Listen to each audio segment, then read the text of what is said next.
Sebab ma la yatimul wajibu illa bih, bahwa wajib.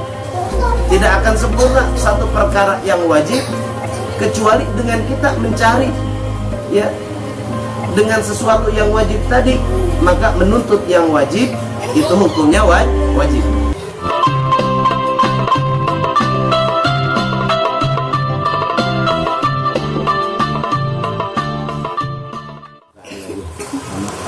Iftitah, seperti iftitah bulanan Majlis Subhanal Yaum.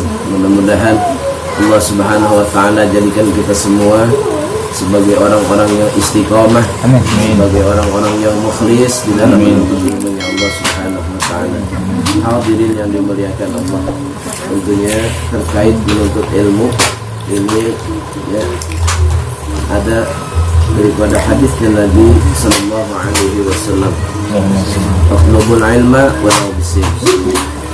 Tuntutlah ilmu walau bisir, sekalipun ke negeri yang jauh. Di sini dijelaskan oleh ulama wasin dan lafaz sin, sebab banyak juga yang mengartikan bisin ini adalah ke negeri Cina. Tapi di sini ulama menjelaskan wasin iklimun ba'id, yaitu adalah satu negeri yang jauh. Min abadil mawadi'i, dari paling jauh-jauhnya tempat.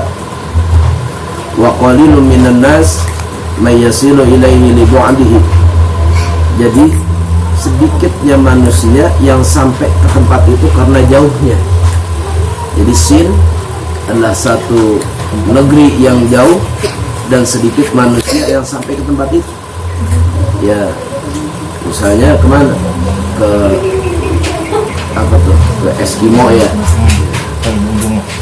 daerah sono tuh, yang kutub, daerah kutub, ya, apa kutub utara, apa kutub selatan, ya, itu termasuk iklimun ba'id. Yang dari kata ada yang mengatakan sini itu negeri Cina, ya wallahu a'lam bishawab, ya.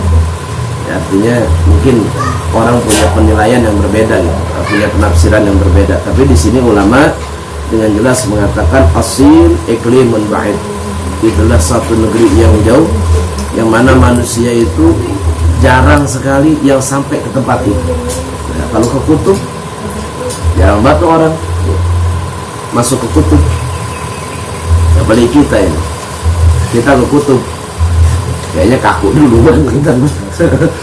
nggak bakalan kuat, kita jangan di kutub. Kita yang dinginnya 45 derajat aja kita belum kuat. Nah, ini artinya apa? Artinya menunjukkan menuntut ilmu itu sangat wajib. Nah, ilmu yang mana yang wajibnya? Yaitu adalah ilmu-ilmu yang ada keterkaitannya dengan perkara-perkara yang wajib. Seperti sholat. Sholat itu hukumnya wajib. Jadi menuntut ilmu sholat hukumnya wajib. Puasa hukumnya wajib. Maka menuntut belajar ilmu puasa hukumnya wajib. Nah, gimana kalau perkara-perkara yang mubah, perkara-perkara yang sunnah? Seperti apa? Seperti kita sedekah. Ini hukumnya kan sunnah. Berarti kita mempelajari daripada hukum sedekah, maka hukumnya sunnah. Jadi ada ilmu yang wajib, ada ilmu yang sunnah, ada ilmu yang kita tuntut wajibnya wajib kifayah. Makanya wajib itu ada wajib kifayah, ada yang wajib ain. Nah, di sini dijelaskan oleh ulama, jangan sampai apa? Jangan sampai kita ibadah itu tapi ilmunya enggak. Sebab sedikit beramal tapi didasari oleh ilmu, itu akan lebih baik daripada banyaknya beramal tidak didasari dengan ilmu. Jadi sedikit beramal yang didasari dengan ilmu itu akan lebih baik daripada banyaknya beramal tanpa didasari ilmu. Nah, kadang misalnya kita rajin buat sholat sunnah, sholat sunnah apa aja kita kerjain, tapi kita nggak tahu tuh waktu-waktu yang diharamkan. Misalnya jam 11:30 kita sholat sunnah, akhirnya kita masuk ke dalam waktu apa? Waktu tahrim. Sebab bagusnya ibadah itu didasari dengan ilmu, makanya bobotnya bakal beda. Dan orang yang banyak amalnya tapi ilmunya nggak ada, nah ini masuk. Kullu man bi ghairi ilmi ya'malu a'maluhu mardudatun la tuqbal. Siapa orang yang beramal tanpa adanya ilmu, maka amalnya itu ditolak, tidak diterima. Nah ini apalagi kita. Kita punya ilmu misalnya, bukan hanya untuk kita, tapi adalah untuk anak-anak kita. Setelah anak-anak kita, pada cucu kita nanti, pada buyut kita, ya kita kan bakal punya cucu semuanya. Nah, jadi anaknya udah gede-gede, sudah tahun, dikit lagi punya calon cucu. Nah, dia bakal punya mantu. Nah, di sini wajibnya kita menuntut ilmu, jadi bukan untuk apa. Makanya salah orang menuntut ilmu itu mau jadi kiai, salah. Ngapain kamu belajar? Saya pengen jadi kiai, ya salah. Ya udah, kita menuntut ilmu itu tujuannya apa? Li izalatil jahli li nafsi, untuk menghilangkan kebodohan yang ada pada diri kita. Terusnya buat apa lagi setelah kita menghilangkan kebodohan yang ada pada diri kita? Kita juga nanti kita minta ilmu itu manfaat untuk diri kita, ada manfaat juga untuk orang lain. Jangan sampai kita punya ilmu, kita nggak bisa ngamalin, orang lain juga nggak dapat apa-apa dari kita. Jadi utamanya kalau kita punya ilmu, kita dulu nih amalin. Kita dulu amalin, baru kita sampaikan ke orang. Sebab nggak akan jadi asar buat orang lain, nggak akan ada asar itu. Kalau kita cuma nyampein, ngajarin, tapi kita sendiri nggak ngamalin, ini masuk ke dalam apa nanti? Masuk kabura maqtan indallah. Kita paling besar dosa di sisi Allah, kita menyampaikan sesuatu sementara kita tidak mengamalkannya. Jadi ini yang pertama. Nah ini terkait dengan ilmu yang wajib. Ilmu yang wajib ini apa? Yaitu adalah ilmu mempelajari hukum-hukum sholat. Ya, sebelum kita masuk ke dalam urusan sholat, kita juga wajib tahu perkara wudu. Sebelum masuk perkara wudu, kita tahu rukun mandi. Sebelum masuk tahu rukun mandi, kita juga wajib tahu min ahkamit taharah, daripada hukum-hukum taharah. Jangan sampai sholat marajin, ya, sholat marajin, mandi junubnya salah. Ini berantakan. Sholat marajin banget, puasa Senin Kemis rajin bener. Terus ya sodakohnya juga rajin, mandi ini, tapi mandi junubnya salah. Gimana jadinya? Ya kalau udah mandi junubnya salah berarti nggak sah. Nah kalau udah nggak sah, berarti seakan-akan apa tuh? Ya seakan-akan kita sholat dalam keadaan hadas. Kalau sholat dalam keadaan hadas, berarti bukan cuma nggak sah, tapi juga berdosa. Ya udah rusak semua. Sholatnya rajin, puasanya rajin, ya sholat sunnahnya semalaman rajin luar biasa, 1000 rakaat dia kerjaan sholat sunnah. Toharohnya nggak semoga. Toharohnya nggak benar, kencing sambil diri, ya kencing sambil diri, air kencing pada nyiprat kemana-mana. Wah sholatnya rajin banget dah, ya berantakan juga. Nah, jadi banyak hal-hal yang kita anggap sepele tapi itu jadi pokok, ya. Nah kalau udah wudunya salah, mandinya salah, toharohnya salah, berarti ini bakal ngefek sholatnya juga bakal salah. Kalau sholatnya udah salah, sholatnya udah berantakan, ini gimana doa kita mau diterima? Ya kita pengen doa kita makbul, doa kita diterima oleh Allah, tapi kita sendiri nggak berupaya buat apa? Buat ngebenerin sholat kita, buat ngebenerin wudhu kita, buat ngebenerin mandi kita, buat ngebenerin toharoh kita. Ya mungkin sampai saat ini terkadang kita bertanya, kenapa sih saya doa dari dulu sampai gini kok belum ada buah-buahnya juga? Kalau kita langsung bilang, ya doa saya disimpan buat nanti di akhirat, cakep, luar biasa, berarti kita husnuzan sama Allah.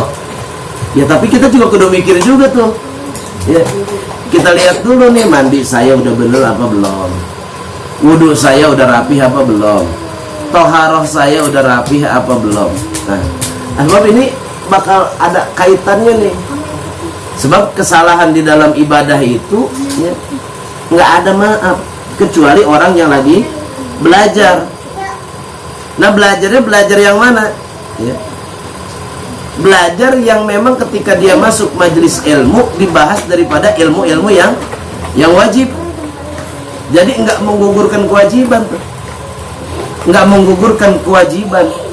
Misalnya ngaji hadir. Sholat kita masih rusak, ternyata kita hadir ke satu majelis tidak dibahas daripada ilmu sholat, nggak dibahas ilmu wudhu, nggak dibahas ilmu mandi, gimana cara mandi besar, gimana cara mandi junub, buat perempuan gimana cara menghitung head. Nah, ini nggak jadi gugur kewajiban kalau memang ilmu-ilmu yang berkaitan dengan yang wajib tidak dibahas. Ya, kalau yang bisa Allah maafin, ya ada rukhsah istilahnya. Rukhsahnya yang gimana dulu nih? Ya kita kan kadang-kadang main enak nih, gampang. Ya kita kalau salah mentarga Allah maafin, nah enak ya dimaafin. Salahnya yang mana dulu? Ya. Rukhsah itu buat kita ini ya. Ini yang pertama, nih rukhsah nih. Kalau misalnya ibadahnya salah, masih dimaafin sama Allah. Yang pertama, ba'idun anil ulama, jauh, kita tinggalnya ini jauh dari tempat ulama. Seperti apa? Kita tinggal di satu daerah, kita tinggal di satu wilayah yang mana wilayah itu tidak masuk dakwah Islam gitu. Jadi wilayah itu tidak dimasuki dakwah Islam. Satu. Yang kedua, kesalahan yang dimaafin yaitulah mu'alaf yang baru masuk Islam, salah dimaafin sama Allah. Tapi kalau mu'alaf kita 5 tahun ya kagak. Mu'alafnya nih baru gitu, misalnya baru sehari 2 hari dia sholat, ya namanya mu'alaf ya, orang baru masuk. Misalnya salah dia sholatnya begini, bacanya begini, gerakannya begini, salah, Allah maafin karena qaribun anil Islam, karena dia baru masuk daripada Islam, baru mengenal Islam. Ada yang salah, Allah maafin. Sampai kan kalau nggak mampu begitu apa? Kalau qaribun anil Islam, dia nggak bisa baca Fatihah, ya diganti dengan zikir. Berapa kali? 7 kali. Ya zikir juga agak bisa. Apa ada yang dia bisa? Kagak ada yang bisa nih. Meneng, diem. Ya. Diem seukuran lamanya orang baca Fatihah sampai kayak begitu.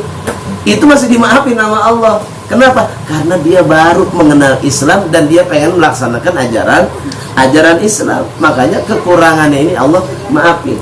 Nah buat kita sekarang di kita nih, kira-kira ada nggak rusak dalam kebodohan? Di kita ada nggak rusak dalam kebodohan? Kagak ada. Di kita nggak ada rusak kebodohan. Jadi kalau ibadahnya salah ya udah salah kita mah nggak ada maaf. Sebab malas bukan jadi rusuh. Sebab rusuhnya kita ulama ya banyak ya. Ulama banyak. Ustadz ada itu ngajarin fikih misalnya di mana? Di Busro lah. Busro deket banget. Ya deket banget Busro mah ya. Yang namanya cuman Busro. Ini yang baidnya di sini, kita punya tempat kita ini nggak pernah dimasuki dakwah Islam. Itu baru jadi rukhsah itu ya. Tapi kita pengen ibadah, akhirnya kita ibadah juga salah, itu dimaafin sama Allah ya. Lah kita mah ulama ngebadeg ya. Ustadz keserimpet bukan berjejer, keserimpet ya, bukan kepaduk ya. Kalau kepaduk mah berarti jaraknya masih jauh-jauh tuh ya. Deket pisan ya. Jadi keserimpet dong, muntah. Saking banyaknya Ustadz, banyak banget. Mau nyebrang ke sono ngalor ada, mau ngidul ada, ngolon ada, pojokan ada. Tapi kita masih bodoh. Ada yang salah dalam sholat kita, maka la rukhsata. Kalau udah kayak begini nggak ada rukhsah. Kenapa? Sebab kita hidup di tengah-tengah banyak orang alim. Saya mau pengen ngajinya ke Busro, tafadhol. Saya pengen ngajinya ke Hautah, tafadhol. Saya pengen ngajinya misalnya ke Depok, ada kiai ini ngajarin fikih, tafadhol. Saya mau ngajinya ke Kalisuren ngaji fikih, tafadhol. Nah, ini ustaz banyak banget nih. yang nyampaikan hukum-hukum agama banyak banget. Jadi untuk kita saat ini tidak ada rukhsah di dalam kebodohan. Kenapa? Sebab kita hidup ya, kita hidup di tengah-tengah ulama. Kan kadang-kadang kita suka banyak juga enak banget ngomong ya. Ya kita mau ibadah beda ya. Ntar gak yang namanya kita bodoh mah, kesalahan kita dimaafin. Lah, enak banget begitu mah. Berarti orang gak usah belajar. Kalau cuma targetnya itu. Ya. Ntar gak salah mau dimaafin sama Allah. Yang dimaafin sama Allah yang kalau dua tadi ada pada diri kita. Kalau yang dua tadi nggak ada, nah nggak ada nih. Terus kita masuk majelis yang mana yang bisa dapat menggugurkan ya, yang termasuk kita dapat maafnya Allah Subhanahu wa taala di dalam ibadah, yaitu majelis yang di dalamnya dibahas daripada ilmu sholat. Misalnya kita masuk majelis ini, ternyata di situ dibahas ilmu sholat, terusnya dibahas ilmu wudhu, dibahas ilmu mandi. Maka ketika ada sedikit kesalahan kita, kekurangan kita, itu masih bisa dikatakan status sebagai seorang pelajar. Nah kalau memang misalnya kita masuk satu tempat ya, satu majelis, di mana majelis itu nggak dibahas fikih, kagak dibahas daripada ilmu sholat, nggak dibahas daripada ilmu wudhu, tidak dibahas daripada rukun sholat ya, maka itu tidak menjadikan apa? Tidak menjadikan maafnya dalam kesalahan ibadah kita. Sebab kenapa? Sebab ibadah mah wajib disertai dengan syarat dan rukun. Ketika syarat dan rukunnya ini ada yang kurang, maka sudah secara otomatis ibadah itu akan rusak. Makanya Nabi sampai perintah tuh, utlubul ilma walau bisin, tuntut ilmu, cari ilmu walau bisin, sekalipun ke tempat negeri yang jauh ya. Repot. Nah, repot mah nggak jadi rukhsah ya. Repot dalam urusan-urusan duniawi tidak jadi rukhsah buat kita ya. Nggak jadi rukhsah itu repot. Sebab kenapa? Sebab yang jadi rukhsah itu dua tadi. Sebab menuntut ilmu sholat ini hukumnya wajib. Kalau menuntut ilmu sholat itu hukumnya wajib ya, kalau sholat itu wajib, maka menuntut ilmu itu sholat itu wajib. Maka kedudukan menuntut ilmu sholat sama, itu jadi ilmu fardu ain. Sebab ma la yatimul wajibu illa bih, bahwa wajib. Tidak akan sempurna satu perkara yang wajib kecuali dengan kita mencari ya, dengan sesuatu yang wajib tadi. Maka menuntut yang wajib itu hukumnya wajib. Menuntut ilmu untuk menjadikan sahnya sholat kita, maka itu hukumnya wajib. Nah kadang-kadang kita ini suka ngeremehin ya. Ngaji fikih gua dari dulu sampai hari gini babnya toharoh lagi ya. Wudhu lagi ya. Emang kalau fikih mau apa lagi yang dibahas ya? Ya kalau urusan ubudiyah ya kagak jauh dari toharoh ya. Terusnya apa lagi? Mandi hadas, wudhu ya. Wudhu kita juga belum tentu bener banget sekarang. Wudhu kita ini masih belum tentu bener banget. Sekarang saya tanya nih, kita berwudhu pakai air, banyakan yang kepake buat wudhu apa banyakan yang kebuang? Banyakan yang kepake buat wudhu apa banyakan yang kebuang? Buang. Makruh berarti dari situ belum sampai kepada gerakan wudhu. Baru sampai kepada make air doang, kita udah sampai di hukum makruh itu. Sebab makruh hukumnya ya, menggunakan air terlalu berlebihan di dalam berwudu. Apalagi lebih banyak yang kebuang daripada yang kepake ya. Makruh kan hukumnya. Menggunakan air yang berlebihan. Nah kita buka panjang keran sampai buar. Nah, ini makruh. Satu, banyak yang kebuang. Yang kedua, itu nggak ngejamin rata basuhan kita kalau airnya terlalu banyak. Sebab air yang sedikit itu akan bisa lebih meratakan basuhan dalam wudhu kita. Nah, kebanyakan yang kebuang kita kadang-kadang yang kebuang sampai seember ya, yang kepake paling seapa sih? Paling segini. Banyakan kebuang. Nah, Dari situ aja kita berarti udah ada yang salah tuh.